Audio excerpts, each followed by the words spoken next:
नमस्कार मित्रांनो, मी गणेश मानकर. इग्नाइट अकॅडमीच्या या व्हिडिओमध्ये मी तुम्हा सर्वांचे स्वागत करतो.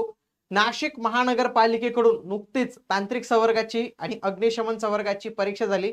त्याचा रिझल्ट लागला, निकाल लागला. आता उमेदवारांची जॉईनिंग लवकरच येणार आहे. परंतु नाशिक महानगरपालिकेचा एक नवीन सुधारित आकृतीबंध जो आहे तर तो अंतिम टप्प्यावर आलेला आहे. आणि हा जर आकृतीबंध मंजूर झाला तर अनेक पद ही रिक्त होतील.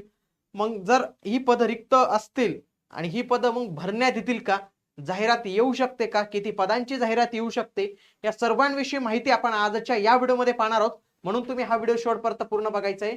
आणि लक्षात घ्या मित्रांनो, सर्व सरस परीक्षांसाठी आपण एक ऑल इन वन बॅच आगामी काळात येणाऱ्या सर्व मनपांसाठी, तसेच नगर परिषद आणि तलाठीसाठी, या सर्वांसाठी उपयुक्त अशी बॅच मित्रांनो, लाईव्ह स्वरूपाची बॅच ही सुरू झालेली आहे. TCS IBPS पॅटर्न नुसार इग्नाइट अकॅडमीचं ऍप्लिकेशन डाउनलोड करून तुम्ही या बॅचला जॉईन करू शकतात. बघा, नाशिक महानगरपालिकेसंदर्भात ही महत्वाची बातमी आली होती.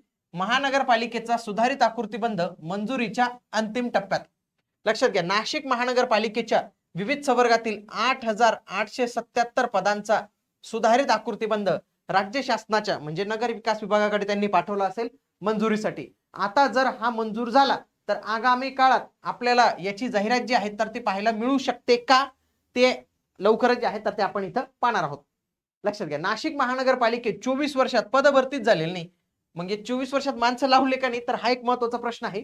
ओके, नाशिक महानगरपालिकेचा समावेश गट ब मध्ये आहे, तरी त्याचा आस्थापना परिशिष्ट मात्र गट क संवर्गाचाच आहे. सध्या परिस्थितीत आस्थापना परिशिष्टावर 7,725 मंजूर पदांपैकी 3,800 पद सेवानिवृत्ती स्वच्छतेमुळे रिक्त आहेत. आणि त्यामुळे उपलब्ध मनुष्यबळाच्या आधारे काम करताना अडचणी देखील निर्माण होत आहे. मग आता त्यांनी काय केलंय की गट ब याच्यानुसार त्यांनी आकृतीबंधासाठी मंजुरी जी आहे तर ते नाशिक महानगरपालिकेने इथं पाठवलेली आहे. ओके, या सगळ्या काही गोष्टी आहेत इथे. या मी तुम्हाला आणखी थोडे डिटेलमध्ये सांगतो. बघा, 24 वर्ष झाले महानगरपालिकेमध्ये कुठली ऑफिशियल अशी भरती झालेली नाही. शहराचा दर्जा सध्या गट ब चा आहे, परंतु महानगरपालिकेला गट क नुसार याची मंजुरी मिळालेली होती पद भरण्यासंदर्भातली, तर ती अपुऱ्या मनुष्यबळामुळे होत आहे. एकूण जर प्रत्यक्षात पाहिलं आपण 7,725 पद ही मंजूर आहेत. त्याच्यापैकी 3,800 एवढी रिक्त पद आहेत. ओके, त्याच्यामध्ये 4,000 कर्मचारी सध्या कार्यरत आहेत. 4,000 कर्मचारी कार्यरत आहेत आणि केवळ त्याच्यात 1,960 एवढीच सफाई कर्मचारी पद आहेत. कारण तुम्ही पाहिलं असेल नाशिक शहर खूप मोठं झालेलं आहे. आता कार्यरत 4,000 कर्मचाऱ्यांपैकी 1,960 केवळ सफाई कर्मचारी आहेत. प्रशासकीय आणि तांत्रिक कामांसाठी अत्यंत कमी मनुष्यबळ जे आहे तर ते आपल्याला पाहायला मिळतं. 7,725 मंजुरी गट ब च्या आकृतीबंधाचा प्रस्ताव पाठवलेला आहे. 8 वर्षापासून निलंबित आहे. मुख्यमंत्र्यांनी वेळोवेळी घोषणा केलेली आहे. प्रॉब्लेम असा आहे की जर दरवेळी ते सादर करतात काहीतरी त्रुटी निघतात. आता सचिवांकडे त्यांनी अंतिम मंजुरीसाठी पाठवलेले. आता हे 7,725 वरून त्यांनी नवीन आकृतीबंधासाठी प्रस्ताव मांडलेला आहे. 8,877 एवढ्या पदांचा त्यांनी प्रस्ताव जो आहे तर तो मांडलेला आहे. परंतु आगामी काळात जाहिरात येऊ शकते का, जाहिरातीसाठी जो अडथळा आहे तो म्हणजे आस्थापना खर्च. कारण की नाशिक महानगरपालिकेचा हा आस्थापना खर्च हा खूप वाढलेला आहे आणि जेव्हा आस्थापना खर्च जास्त असतो मनपाचा त्यावेळी पदभरतीसाठी मान्यता मिळत नाही किंवा नाशिक महानगरपालिका स्वतःहून पदभरती करू शकत नाही. कुंभमेळा आहे, तुम्हाला माहिती आहे नाशिकमध्ये कुंभमेळा जबरदस्त कामं चालू आहेत. या कुंभमेळ्यानिमित्त तांत्रिक संवर्गाची 114 पद आणि अग्निशमन संवर्गाची 186 पद यांना राज्य सरकारने मंजुरी दिली. त्याच्यानंतर नाशिक महानगरपालिकेला भरता आलं. लक्षात घ्या, राज्य सरकारच्या मंजुरीनंतर यांना मान्यता मिळाली, कारण की नाशिक महानगरपालिकेचा आस्थापना खर्च जास्त असल्यामुळे त्यांना तो भरता येतच नव्हता.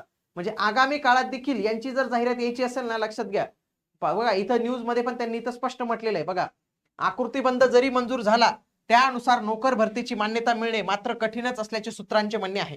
म्हणजे काय की नाशिक महानगरपालिका स्वतःहून भरू शकत नाही, आस्थापना खर्च जास्त आहे. परंतु कुंभमेळ्याच्या दृष्टीने जर त्यांना वाटलं की काही पद आवश्यक आहेत तर ते राज्य शासन, लक्षात घ्या, राज्य शासन यांची परमिशन घेऊन पदभरती देखील करू शकतात.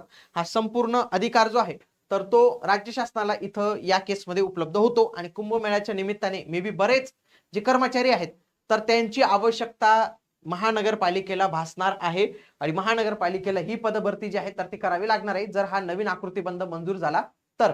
आणि याच आकृतीबंधानंतर जे काही जाहिराती येतील बाकीच्या मनपांच्या असो, नगर परिषदेचा असतो, त्याच्यासाठी आपला एक चांगला अभ्यास असावा, याच्यासाठीच आपण लाईव्ह स्वरूपाची बॅच मित्रांनो सुरू केलेली आहे. इग्नाइट अकॅडमीचं ऍप्लिकेशन डाउनलोड करून तुम्ही बॅच जॉईन करू शकतात. भेटूया पुढील व्हिडिओमध्ये. तोपर्यंत जय हिंद, जय महाराष्ट्र, धन्यवाद.